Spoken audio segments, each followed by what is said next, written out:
Welcome to Hood Champion Boxing and Sports. In boxing, you find a way to win or you find a way to lose. So my question is this: What is PBC and Showtime? What are they protecting Errol Spence from? Because that's really what it seems that's going on. You think about Errol Spence. You think about what he brings to the table, right? It's kind of hard to vote against him. And when you look at Keith Thurman and how inactive he's been, it makes you really wonder, why aren't all the belts on the line? For a couple of reasons. The main reason is, one, no one beat Keith Thurman, right? He's a WBC mandatory at welterweight. So why not just make the fight at welterweight? We understand Spence doesn't want to kill himself to make 147. 154 is the next move for him. We understand Spence doesn't want to give Keith Thurman an opportunity. But what is it that's going on for these key decision makers to say, you know what, somehow we're going to check this box, give Keith Thurman his fight, and then at the same time, although you don't want to fight him because you don't want to give him an opportunity at the title, he won't get a shot at the title. But we get to have both of y'all fight. See, that's a serious gray area right there. So my question is, what kind of compensation did Keith Thurman receive? Now, we know Keith Thurman, when he was talked about fighting up-and-coming welterweights, Keith Thurman would always say, he has no problem fighting anyone. He has no problem losing. If you can beat me, beat me. But he says he doesn't have any problem fighting anyone. But Keith Thurman wants money. Remember, and if I remember correctly, I think they were talking about him fighting Boot Sinners. He said, no problem. Give me $10 million. All right? Any big name, whether it's any up-and-comer or big name, Keith Thurman looking for at minimum $10 million. So we know that his desire was to always come back, fight Errol Spence, get an opportunity to try to win back his title. But since he's not going to be able to win back his title, makes me wonder, how did they convince or persuade Keith Thurman to take this damn fight? Now, in my opinion, Keith Thurman there's really nothing to gain here. Okay? You're semi-retired anyway. What are you coming back to the ring for? You want to fight Errol Spence for what? See, these are the questions I need answered. You want to fight him because you don't like him, you just want to beat him up? Okay? Doesn't seem like a good enough reason to come back. You want to fight him because maybe they're going to pay you $15 million? Well, you know they do these guarantees of $500,000, $1 million, right? So they probably gave him this, weak guarantee with like a 50-50 pay-per-view split. And they probably talked the fight up like, hey, you guys could probably do 500,000 pay-per-view buys, which, is just not happening. So maybe he was going to be compensated handsomely when it comes to the finances, right? The other reason Keith Thurman would come back is to get a shot at those titles. I mean, how lovely would that have been for Keith Thurman to get back into the ring, fight Errol Spence, and become the unified champion again, this time having 3 belts opposed to 2. But that's not even on the table. So what is the benefit of Keith Thurman getting in the ring with Errol Spence? Now, I'm going to tell you what I think it is, and it doesn't benefit Keith Thurman at all. I think, one, now Errol Spence, instead of Terrence Crawford, Errol Spence gets to have that Keith Thurman name on his resume. Okay? Keith Thurman's name still matters because outside of Crawford and Spence, when we're talking about welterweights, Keith Thurman's name still rings bells. He's probably the number 3 guy, okay? And that's not me being biased. Let's just be fair, all right? I know some people think they don't like Keith Thurman anymore because of his inactivity. Some don't like him because he cut off his ponytail, whatever, right? But we got to be fair. But Keith Thurman is a big name. If Errol Spence beats him, he gets that name on his resume. But the thing is this. Errol Spence doesn't have to worry about losing any of those titles. So now he can still go out here and fight Crawford, and he'll have all of his titles. And then he goes into an undisputed distinction. But my thing is this. No one seems to be talking about this. What happens if Keith Thurman beats Errol Spence? That Spence versus Crawford fight, it just loses its luster. Okay? This isn't a situation where Katie Taylor and Amanda Serrano fought. Then Amanda Serrano was the undisputed champion at a lower weight. She loses to Katie Taylor. She just drops back down to her lower weight. Still undisputed, no problem. Nobody really paying attention to that. Okay? You look at what's going on here with Errol Spence, Crawford, Thurman. The whole world is paying attention. So you're just not going to be able to brush an Errol Spence loss to Keith Thurman underneath the rug. What's going to be in demand, I'm going to tell you right now, is for Keith Thurman to fight Terrence Crawford. Now, of course, I personally think there's some bad blood there. Now, this is just me talking, right? I think there's some bad blood there with Errol Spence, his team, PBC and Showtime being frustrated with Terrence Crawford, walking away from the negotiations.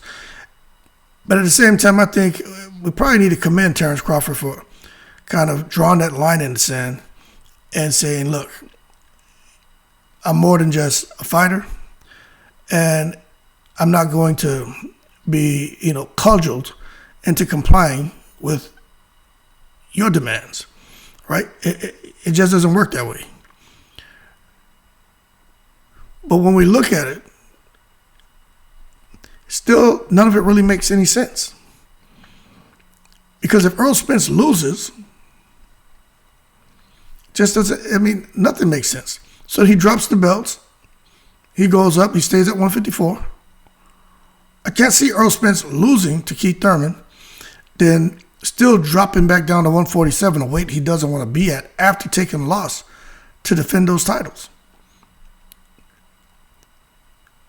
So what I see happening here, if he loses, I think Terrence Crawford just doesn't get an opportunity to become undisputed at welterweight, because I think Errol Spence will just stay at 154 and drop the belts, and there it is. Now, if he was to take the fight on at 147 because it had to be a whole lot of money involved, it'll probably be the last time he fights at 147. If he does drop down and him and Crawford can work out a deal, which doesn't mean they're going to be able to, Crawford has wanted as well. Remember, Crawford has some options. Remember, he's a free agent. He can do what the hell he wants. So Crawford's about his money now. But if Errol Spence decides to drop down to 147 and he decides to make the weight, I don't think he'll make the weight anyway, right? I'm just being honest with you. I think he'll try to get some kind of an advantage and beat Terrence Crawford, right? And he doesn't win any titles anyway, because I don't think Errol Spence, at this point, I just don't think he cares. But let's say he does make 147, and him and Terrence Crawford were to fight. There has to be some big, big money on the table, but I think Errol Spence will be at a disadvantage because mentally, what this is showing us that Errol Spence is kind of checked out of the whole idea of making 147. He's already kind of checked out of the whole idea of campaigning at welterweight. He's already mentally checked out on killing himself to get to 147 to fight these up-and-coming killers. Okay? Like, that's already happened. And that is not a good sign. When someone's already, it's like someone who's coming to work every day, but they're sitting here dreading it. They get up in the morning, they don't want to put on their suit and tie or their jeans and shirt, or they want to put on their uniform. They don't want to do it. They got 1 foot into retirement or 1 foot somewhere else. So it's going to be a half-hearted commitment to whatever they're doing. And in my opinion, this is the same thing we're going to end up seeing here with Errol Spence. If he was to try to go back down to 147 to fight Terrence Crawford and they can agree to a fight, I think you're going to get a half-hearted commitment from Errol Spence during the training camp because part of him just does not want to do it. Now, we know Terrence Crawford. He wants to do it. and he'll grind it out. Terrence Crawford's talked about bumping up to 154, but he knows there's still some work to do down there at 147. But Errol Spence is more, to me, 80% at 154 already, mentally. And I just think that's a recipe for disaster going to the fight with Terrence Crawford. And if Errol Spence is being really true with himself, why in the world would he give Terrence Crawford that kind of advantage going into what will be the biggest fight of their careers? So, more to come on all of that. Just trying to make sense of it. So it comes back to this. With PBC, with Showtime, knowing Errol Spence's desires,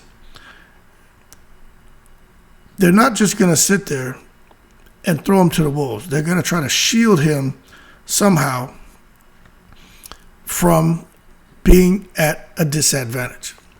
But they want to make their money. These sanctioning bodies want to make their money too. They're under pressure to deliver the undisputed fight. But at the end of the day, they don't control Errol Spence. Errol Spence isn't a guy that come out here and just make any fight he wants. Remember, he's not the boss as much as he says he is. But I can't see Errol Spence, the way that this man seems to operate, allowing anyone to force him to kill himself to get down to a weight he just doesn't want to make. I just think it's just not going to come together. You got to look, people, unless they pay Errol Spence like $100 million, what's the real motivation, right? With all the frustration with Errol Spence, Crawford, Errol Spence trying to finally get his hands on the belts, Errol Spence going through car accidents, Errol Spence having medical issues, right? Everything going on with Errol Spence, man. Some of his personal life business being kind of out there in the wind, right? With everything going on with Errol Spence, why in the world would he force a situation? What's the true motivation for Errol Spence to kill himself to get down to 147 and put himself at, and I'm going to say, a disadvantage against a guy like Terrence Crawford, who's all gas, no brakes at this moment? And that's what we need to find out. What's the real motivation? He's being forced into a fight he doesn't even want to take against Keith Thurman. That's problematic as well. He should be the favorite to win, Errol Spence, but he doesn't want to do it. This is going to give Keith Thurman an advantage. Just like him going down to 147, to me, gives Terrence Crawford an advantage. So I personally think there's going to be some kind of protection to make sure that Errol Spence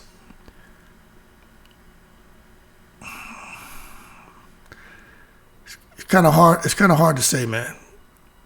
It's just kind of hard to say. I'm just trying to read in between the lines with Errol Spence and this damn Showtime PBC, all the stuff that's happened to him in the past, all the ups and downs at 147, and the fact that here it is now, he's ready to get out the division, but these sanctioning bodies are trying to, I can't even talk about this shit anymore, man. It's really, you can't even make sense of it. You hear guys talk about this whole thing, and with me, I can't make sense of it. Doesn't make any sense. Comes down to 147. He fights Terrence Crawford. He wins. Then he drops all the belts and go back to 154. If he loses, he goes to 154. It's just not enough information out. Because I'm sitting here rambling on at this point. There's not enough information out. It's just not enough information out there right now. But what I do know is these sanctioning bodies, they want that undisputed bout. But when you really look at what's going on, I just don't see it happening. I just don't see it happening. And what you have now is, like, Errol Spence isn't happy. You know, like they always say, man, a happy fighter is a dangerous fighter. He's not happy. You got this big fight coming up, Keith Thurman and Errol Spence, and nobody's talking. They're not really even talking about it. You're not seeing any interviews. By now, you would see little clips. The guys having things to say, little clips of them in training camp. There'll be all kind of interviews going on. None of that's happening. Because I don't think Keith Thurman is happy. I don't think Errol Spence is happy.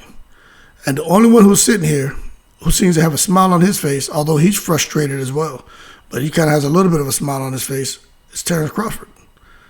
But no one's happy right now. And you know what?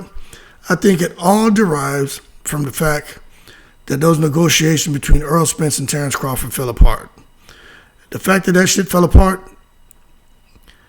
the end result is what we're dealing with right now. Sanctioning bodies taking control. But at the same time, with the corruption in the sport, you're seeing the crap like what we have go on at this moment with these weird special permits. So no one's happy. Not even the fighters are happy. And I'm going to tell you, I've seen several boxing platforms, you know, of course, a lot bigger than mine, right? They're coming out and they're advocating for boxing fans to illegally stream Spence versus Thurman and to boycott the fight. And that, of course, has pissed a couple people off, in particular Errol Spence. You know, he doesn't like that. So there are people out here who are really taking some serious digs at Errol Spence. It's like the blame has shifted from Terrence Crawford to Errol Spence now.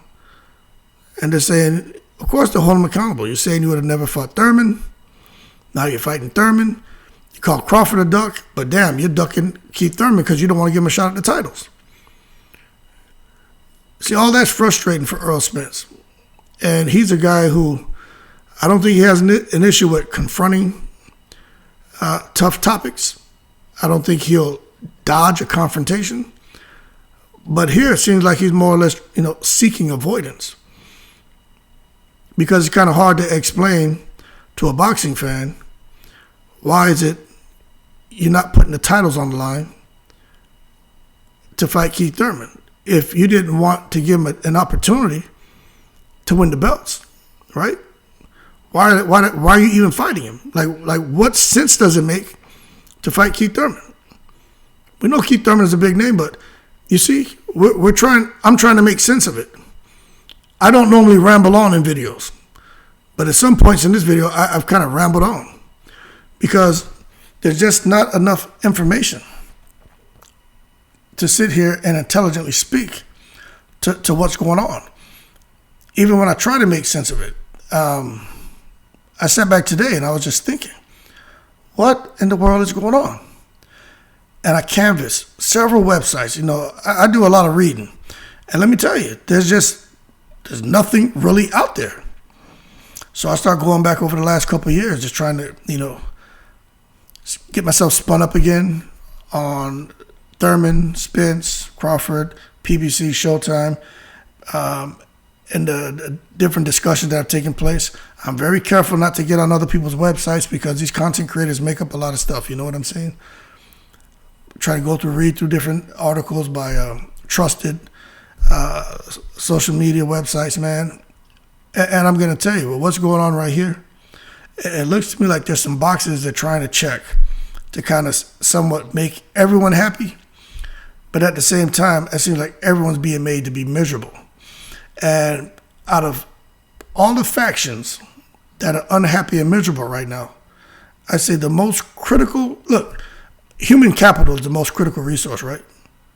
I think we can all agree with that. So when you're talking about the human capital, we're talking about people. In boxing, that equates to the fans. The fans are pissed off. So I'm not so sure how this whole pay-per-view thing between Spence and Thurman is going to play out. I know I'm going to watch it because that's just me. But if for some reason fans stick to their guns And now they sit there and they kind of wanted to boycott the Crawford fight against Evander because that was all BS. He's not fighting Spence. They didn't want to see it. And if they decide they're going to come out here and make an effort to try to boycott Spence and Thurman because Spence is fighting Thurman, he's not fighting Crawford, it's not the fight they want to see. It could further exacerbate, again, the already miserable condition and kind of state of the welterweight division is already in. You can make it worse. Because, like I said, when it comes to the welterweights, we should have been had Crawford and Spence. We should have been had, Thurman in the ring, getting an opportunity at his welterweight title. Hey, got to blame Thurman for some of that.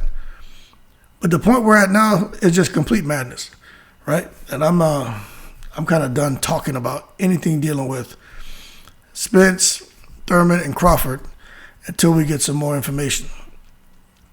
These different, I tell you, I see some stuff being posted out here, man, and I'm telling you, man, nobody knows. And they'll say anything, but I'm just sitting here telling you, it's none of it is really making sense. But if they do get to the point where they start to get interviews from Keith Thurman and interviews from Errol Spence, then we can start connecting the dots. But right now, it's just impossible to do it. I would like to know the things that were said, the promises that were made. Maybe Thurman gets a shot at the undisputed distinction, man. The winner of Crawford and Spence, if that fight can be made, maybe he's promised a shot at the undisputed bout. Like, you don't know what was said, but it's got to be something good. But right now, we just don't. That's an assumption. So I'm going to go ahead and leave the video at that. But as far as Errol Spence being in a protection program, I don't know. But I do know they're protecting Errol Spence and those titles by making sure nothing's on the line when he fights Keith Thurman. I still think that's BS. But hopefully we'll get a little more information in the coming weeks, kind of find out exactly what was discussed, what was agreed to. And then it'll help to make more sense of what we're actually dealing with at this moment. That being said, y'all keep cool. Sorry for rambling on.